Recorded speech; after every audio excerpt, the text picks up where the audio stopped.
There is nothing wrong with your internet. Do not attempt to adjust your settings. We are controlling the podcast. We control the squealing and the screams. We can make your heart flutter, your eyes blur from tears, or sharpen your mind to crystal clarity. For the next hour, sit back. We are in control of what you hear. We repeat, there is nothing wrong with your settings. You are about to experience the awe and mystery known as the female mind. You are now entering the Fangirl Zone. Hello everyone and welcome to SyFy Talk on the Fangirl Zone, a podcast where we discuss shows on the SyFy channel. I'm Sean, Fangirl S. And I'm Steve, and today we're going to discuss our Season 1 preview of SurrealEstate. Oh my god, Tim Rozon is back! Yep, let's hope he has better luck than he did on Vagrant Queen, that's for sure. Oh my god, I still love that. So many people are talking about that. That was a great show. This one looks like it's going to be a great one too. Okay, it's really weird though, because coming from Winona, it's like, all right, we come back to Tim Rozon being just a guy, so he has no accent or twang or anything. Right. And it's really weird no facial hair because yes, I was going to say he's clean shaven. The bushy mustache to the full beard, and now he's clean shaven. And you go, and his hair is shorter too. Yes. I mean, I know this sounds strange, but if you see him, go and watch at least an episode in the last season of Winona Earp if you don't know what he looked like, because he looks so different. Yes. Especially we have a moment where he's just kind of everyday guy, smiling in like t-shirt and jeans, and like his hair is kind of all like cut short. It's like, what is happening? This is weird. Yeah, real strange to see him in a suit even. Yeah, it's just, it's a whole different world. Yeah. But SurrealEstate follows real estate agent Luke Roman and an elite team of specialists that handle the cases no one else can. Haunted and possessed houses that literally scare would-be buyers away. Researching, investigating, and quote-unquote fixing the things that go bump in the night, the team works to create closure and closings, even as they struggle with demons of their own. I thought this was kind of funny because you hear this and it's like, what? Yeah. Okay, this sounds weird. But we'll talk a little bit about all the people in it. Well, not all, but people in it, and our showrunner, who is George R. Olson. And this was actually an original script, right? Yes, absolutely it was. Yes. So, well, I say that like it's a question, but no, I've never heard of this before. It's not like, Poltergeist, where the woman comes in and is like, this house is clean. No, that's not what this is. No. Though we may see some gadgets like Ghostbusters. Oh, yeah, you never know. It was a mix of, I don't want to say comedy, but it like dark humor, I guess. Right. And horror. Yes. So I'm like, weirdly enough, I like this. So yeah. I don't know. I guess kind of along the lines of, I don't know. Would you say like the new Fantasy Island? How that was kind of like you had some humor and then horror kind of mixed in? Yeah, very much in that vein, I would say. Little Channel Zero-ish too. So yeah, as far as the horror goes, there was some. It had some moments that I actually jumped. Yes. So bonus. Yeah. And if you're a fan of that kind of show, I definitely say give this a try. This is a show, I will tell you, I reached out to my friend who is my horror movie friend, because we go to all the horror movies. Well, we were before pandemic, of course. Now we're getting back into it because she and I love these kind of shows and movies. And I told her, I'm like, you're going to have to watch this one because I think this is right up your alley. Because normally she is not one to watch like a series. Right. She's like, she's not into it so much. But I think this is definitely the kind of show that will get people into it. So let's talk a second about the showrunner. All right. George Olson is a recovering advertising executive, having spent most of his career as a creative director, partner, and chief creative officer at one of Colorado's largest advertising agencies. Several years ago, seeking the dangerous head rush of writing something longer than 30 seconds, George began writing for film. I will tell you, when I first started to read his bio, I thought he was supposed to be a character. Right. And I was like, oh, okay, what's he supposed to be? And I'm like, wait a second. No, it says he's the executive producer and showrunner. I was like, Yes. oh, he's not a character. Okay. Yeah, he's done things like a biopic of Nikola Tesla, winning a screenwriting competition, and attracted the attention of director Barry Sonnenfeld, who developed the script with him. He's written a short film, Killing Kevin, which was an official selection at 18 international film festivals. No small feat. No, not at all. So yeah, he's been very busy here recently, that's for sure. Yes. He written a number of features, including Master Race, the story of Jesse Owens at the 36th Berlin Olympics that had Anthony Mackie in it. Gotten some TV bits as well, as he developed a number of original pilots, including Bitterroot, which he sold as a pitch to USA Network. Of course, several of his original spec pilots are in various stages of development around town, including Poison County, which he is developing with Mark Burnett and MGM Television. Well, that's a good combination. Yep. MGM also hired him to create and write the pilot for Godspeed, a 1-hour drama set in the world of NASCAR. Well, that's completely different. Yeah, okay, NASCAR and SurrealEstate. Right. Not on the same page at all. No, but yeah, he's Jesse Owens' story and...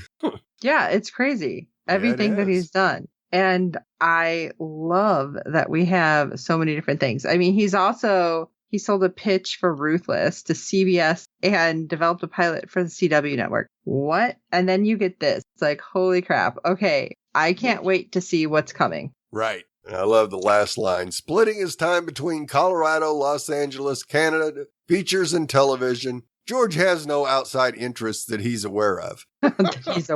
Apparently traveling between those areas. And writing. Right. And let's talk about our cast for a second. Tim Rozon, who plays the lead Luke Roman. Again, love him.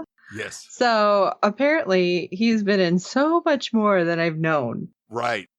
Because he was I love this, that they put heartthrob Tommy Quincy opposite Alex Johnson and Laura Vandervoort for 4 seasons of the teen drama series Instant Star for Teen Nick in the US and CTV in Canada. I have never heard of this show before. Now, I heard of Laura because she'd been in several shows that I'd watched, and I'm like, wait, how did I not know Tim Rozon before then? Right. But he also has been in so many shows. Apparently, Befriend and Betray. He was, and I had no clue because I have not started watching this show yet. I know you guys can kick me later. He played Mutt Shit on the Emmy juggernaut and Golden Globe winning Netflix hit comedy Schitt's Creek. And I'm like, wait, what? Yeah. I had no idea. But again, he looks so different because I know him as Doc Holliday, the infamous lawman and charismatic gambler from Wynonna Earp. And again, love it. But he has been in so much more. Again, Diggstown, Vagrant Queen on SyFy, which we loved him in that as well. Very sad that did not continue. But I'm glad he landed somewhere like this. And a whole different side, I think. Yeah. Weirdly, you're playing a real estate agent, but there's more to it. Yeah. He specializes in haunted house issues. I love it. It's like haunted house issues. Okay, obviously so much more. But Tim has one award, the Canadian Emmy, the Gemini Award, for his performance in Flashpoint, nominated for Befriend and Betray for the same, People's Choice Award for Best Sci-Fi Show on Wynonna Earp. Yay. Wise. I think this might fall into that category soon. And off camera, apparently he has many talents as well. Other than being super charismatic, I did meet him in person, and I will tell you, I'm like, oh, he's so sweet. I'm like, he had no clue who I was, obviously. Right. But he was the nicest freaking guy and talked like he knew me for years. Right. So anyway, he's a voiceover actor, which again, I'm like, wait, he did what? Yeah. He was the leading role in the animated feature film, The Legend of Cirilla, opposite Christopher Plummer. What? And Genevieve Christopher Plummer? Whoa.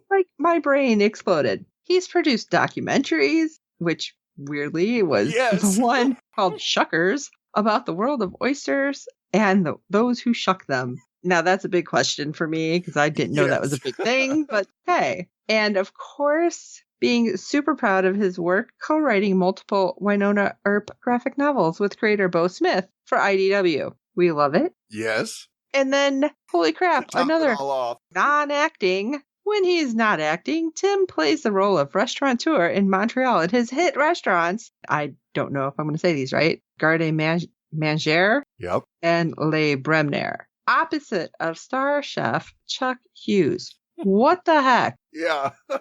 Talk about a man of many talents. Yes. So this just kind of throws me. I mean, I guess that's one way. It's like, I'm going to diversify, so I'm going to work no matter what. Yep. Absolutely. He's got all his bases covered. Yes. And I will tell you, I mentioned Schitt's Creek earlier, right? Yep. Somehow it seemed like it wasn't absolutely everybody, but it felt like everybody in the show was somehow connected to Schitt's Creek. Right. I'm like, okay, because it's not a bad thing. no, I mean, it's a great show. Yeah. That's what I've heard. And that's why I'm going to start watching it. But it's a great cast. It's unreal. But Sarah Levy is also in this playing Susan Ireland. And I'm like, wait, no. Yes. Really? Yes. Daughter of Eugene Levy. Yes, that Eugene Levy from Schitt's Creek. Yep. And she was in that show opposite Catherine O'Hara. And of course, her father and brother. It's like, what the schnitzel is all I kept thinking. She was on a Fox pilot, Patty's Auto, that was executive produced by Elizabeth Banks. And she was also opposite Julia Roberts and Tom Hanks in the film Larry Crown. What? Yeah, there you go. So these are like big people. I love this. Yes. And okay, let's throw in a little bit more of, in addition to being an actress, because apparently everybody's got a side gig going. Yes. She's a singer and songwriter. She started with classical piano when she was 6. Boy, I feel like an underachiever. Yes. And she went on to teach herself how to play guitar. And she considers herself a professional foodie, which, you know, I kind of do too. Just Right, yeah. I like food. And why don't you take us into the next couple people? Yes, Tanel Red plays Megan Donovan. She's known for a recurring role as Bianca on the hit TV show Working Moms, now streaming on Netflix. And she is also in Adam Yogan's latest film, Guest of Honor, which premiered at the 2019 Toronto International Film Festival. Her numerous TV credits include Condor, The Good Witch, My Regina, In the Late Night in the Studio, Schitt's Creek, Hudson and Rex, and Shadowhunters. I like Shadowhunters. Yes. And oh, did you say Schitt's Creek again? Yep. And then we get Maurice Dean Wint, who plays August Augie Ripley. Of course, this gentleman has a compelling presence in the arts for more than 30 years with an impressive inventory of credits in film, television, theater, and narration. Definitely qualified himself as a diversified performer. And this list, let's see, Digtown, For the Record, Shoot the Messenger, Haven, one show on SyFy we didn't cover, Regenesis, PSI Factor, Tech War, Blue Murder. Yeah, it's like his list goes on and on. It's crazy. Yes, it sure is. And he's going to be the tech guy, or at least one of them. So yeah, as a studio artist, he has voiced hundreds of radio, television, and internet commercials, breathed life into a variety of animated characters, and narrated fascinating documentaries and large format IMAX film. The 9th Annual Academy of Canadian Cinema, Television, and Radio Awards, he was nominated for Outstanding Performance Voice for his work in the documentary feature Beast of the Bible. That's just insane. Yes, and definitely will recognize his voice probably before you recognize his face. Yes, true. We have somebody who was in the pilot who plays Zoe L'Enfant, who you may recognize as well. I don't have her whole bio, but right. Savannah Basley, who I will tell you, I'm looking at her going, why do I know her? Right. Oh, because she happened to be in Wynonna Earp with Tim Rozon. Yep. I'm like, she played Cleo Clanton. Yes. Cleo Clanton. And I will tell you, we didn't know what happened to her by the end of Wynonna Earp. Apparently, she went into real estate. That's all I'm saying. But I'm like, okay, I love the fact that they're working together again. And she has a pretty extensive bio as well. So she has been in, well, not extensive, but a lot of shows that I think we've probably watched. So Winona Earp, Utopia Falls, Whitelock, The Art of More, Private Eyes, which I think was an episode, or I mean, a show that Maurice Dean Wint was in as well. I could be wrong on that, so don't quote me. But I was like, holy crap, that's awesome. And finally, Adam Corson, who plays Father Phil Orley. It's like, wait a second. Right. We have a priest? Yeah. Okay, but then we find out it's kind of a laugh thing. Yeah. But apparently, Adam graduated at the top of his class from Randolph Academy for the Performing Arts in Toronto. And he ended up moving to LA. And aren't we happy he's in LA? Because when he's not fighting ghosts, he's selling homes as Father Phil Orley, the fallen priest in the new SyFy series SurrealEstate. And he can also be found providing the voice for Jack the Donkey in an upcoming Netflix series, Super Pups. Like, what? As well as the lead character in the feature film, The Stairs. So he's got a lot on his plate right now. Yep. And he's also had recurring roles in TV Land's Teachers, Netflix's Imposters, and also Netflix's hit Real Rob, which is starring Rob Schneider. And of course, he can be seen in films Serialized, where he plays a detective and love interest to Vanessa Ray, directed by Michael Poulette, and The Female Brain as well, a Whitney Cummings film. Holy crap. Yeah. These people are killing me. But Corson's most notable character to date is, oh my gosh, the series lead as Harry Dakota in the critically acclaimed sperm donor comedy Seed, which aired on the City TV network throughout Canada and on the CW in the US. Now, I will tell you, I don't think I've heard of this show. Yep. But now I want to go find it.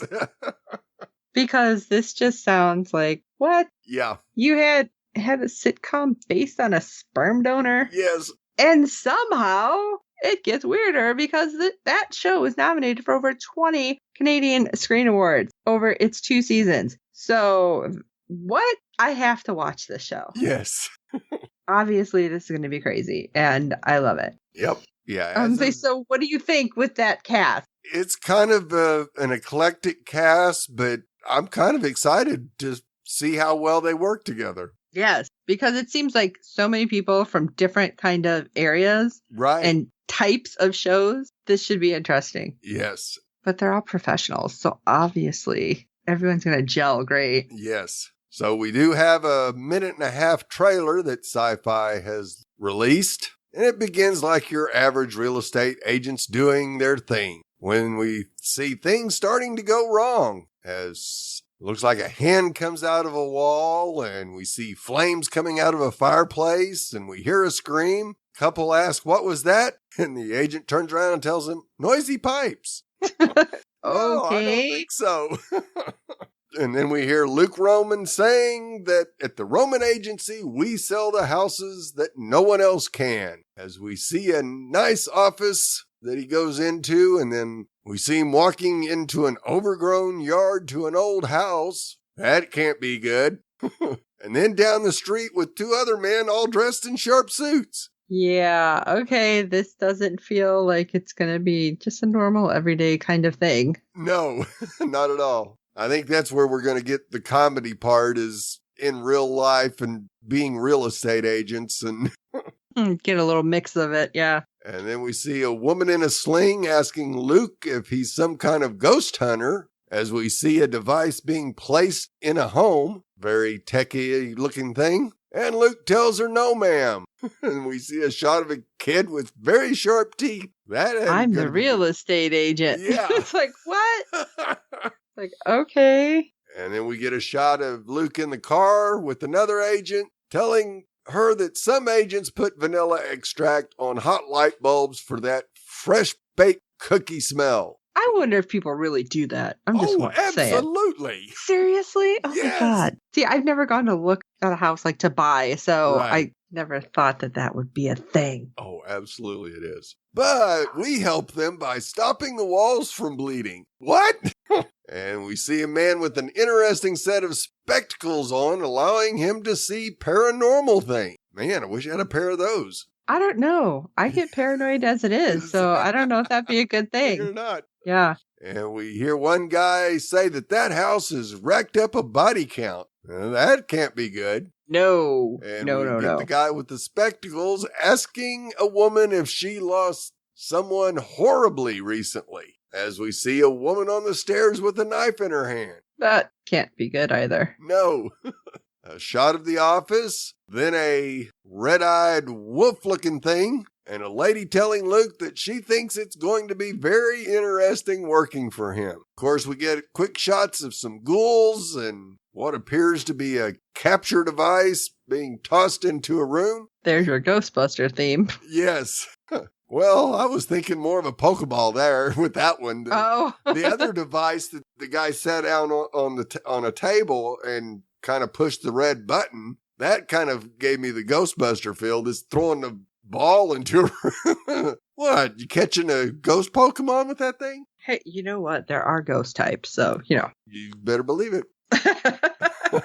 And a woman tells Luke she doesn't believe in ghosts, and Luke replies he doesn't either. He just works with them. I just feel like, yeah, you don't have to believe in them if they believe in you. A very Constantine moment, you know? Yes.